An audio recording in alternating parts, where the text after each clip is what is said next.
Canadian school boards sue social media companies for negative impacts on student well-being. A former AI board member reveals details about the firing of Sam Altman. Google's search secrets are accidentally leaked. And a study conducted by Zoho reveals that only 36% of Canadian businesses recognize AI is important for their business. These stories and more on this Truth and Consequences edition of #Trending. I'm your host, Jim Love. Let's get into it. In what amounts to a significant escalation of legal action against major social media platforms, 5 more Ontario school boards and 2 private schools have joined ongoing lawsuits alleging these companies' products have negatively impacted students' ability to learn and overall their well-being. The new plaintiffs bring the total amount being sought from the Canadian actions to over $7 billion Canadian from Meta, Facebook, Instagram, Snapchat, and ByteDance or TikTok. The suits allege that the platform's addictive designs have compromised learning, disrupted classrooms, and harmed students' mental health. Their news release stated, "The addictive properties of the products designed by social media giants have compromised all students' abilities to learn, disrupted classrooms, and created a student population that suffers from increasing mental health harms." The legal action underscores growing concerns over children's compulsive social media usage and its potential long-term impact. While the companies have defended their safety practices, the lawsuit aims to hold them accountable and drive meaningful change. For IT leaders and educators, this development signifies an urgent need to address technology's influence on youth and revisit policies governing digital device usage in learning environments. This high-stakes litigation also reflects a broader societal reckoning with the ethics and the responsibilities of big tech's persuasive design practices affecting vulnerable populations like students. Former OpenAI board member Helen Toner is revealing new details about last year's dramatic firing and rapid reinstatement of CEO Sam Altman. In an interview on the TED AI Show podcast, Toner claims the board decided to oust Altman without his knowledge as they believed he would undermine and pull out all the stops if he was made aware of their plans. Toner cites several reasons the board lost trust in Altman's leadership, including his alleged failure to disclose ownership of a fund, providing inaccurate safety information, and targeting her after a research paper angered him. According to Toner, Sam started lying to other board members in order to try and push me off the board. 2 executives also accused Altman of creating a toxic atmosphere with psychological abuse. And Toner notes a lack of board oversight, saying that they only learned about the ChatGPT launch in November 2022 on Twitter. However, OpenAI's board chair Brett Taylor states an independent review found no product, financial, or legal concerns, and over 95% of the employees wanted Altman reinstated as CEO. There have been few secrets as closely guarded as what goes into Google's search algorithm, at least until recently. A leak of over 2,500 pages of Google's internal documentation is offering a rare glimpse into how the search engine giant ranks websites. The documents, inadvertently published on GitHub by Google in March, detail the company's Content Warehouse API, which is used for search. While not containing the actual search algorithm code, the files reveal attributes and signals that appear to contradict some of Google's public statements on its ranking process, according to SEO experts reviewing the leak.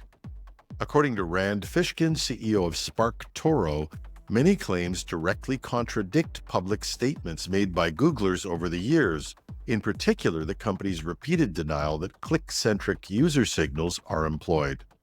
Among the revelations, indications that Google considers site authority scores and Chrome browser data as ranking factors, despite publicly denying using metrics like these. The leaked files also suggest Google elevates certain sites for sensitive topics like elections and employs different treatment for smaller websites. Mike King of iPullRank stated, "While I don't necessarily fault Google for protecting proprietary information, I take issue with efforts to actively discredit people presenting reproducible discoveries." Google has yet to confirm the authenticity of the leaked docs, However, the potential insights could have far-reaching impacts for the SEO industry and for web publishers optimizing for Google's search rankings. For businesses and IT leaders, this leak highlights the complexities in ensuring web presence and navigating the ever-evolving search landscape shaped by big tech's black box algorithms. According to a survey just released today by Zoho Canada, while overall business optimism has declined from the previous quarter, over 60% of Canadian businesses remain hopeful about growth prospects in 2024. But that's down from 74% at the end of 2023. Economic uncertainties and a decline in customer spending are cited as the biggest challenges, with nearly 52% observing lower consumer spending. The report also had questions about technology and adoption of technology. For instance, the integration of AI presents a mixed picture. Only around 36% consider it critically important, but those who do recognize its importance are adopting AI to boost productivity and competitiveness, with only 10% thinking it will reduce staffing. On the staffing front, most businesses plan to maintain current workforce levels. Cybersecurity, collaboration tools, and CRM emerge as top technology priorities for Canadian businesses, although at relatively low numbers, with only about 20% of respondents thinking that these are important.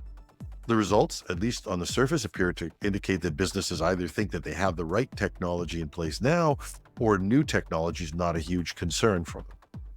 Employee wellness initiatives, vital for resilience, are also lacking in over half the workplaces surveyed.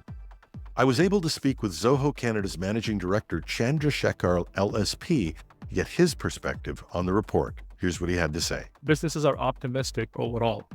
However, if I juxtapose that with the trend, what has happened is I've seen a slight increase in pessimism. That's one thing that I would call out, because again, if you look at it comically as a part of just this study, it is still very positive. However, the positivity has come down by certain points when compared to the previous studies that we did. I think we have traveled through that whole last 4 years in a very uncertain environment. To me, I would really call out the fact that Canadian businesses have been very resilient and very adaptive. At the same time, though, while businesses have adapted, they are very cautious. They're like, if you're starting business now, how many people would you want to start new businesses? They're being very cautious and they maybe not the right time. For my part, I couldn't help thinking about our story yesterday that pointed out that productivity in Canada has declined by 0.3%, while U.S. productivity has increased by 6%.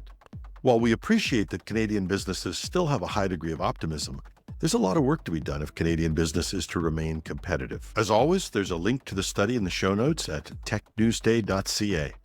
And that's it for today's show. Remember, you can get us on Apple, Spotify, or wherever you get your podcasts.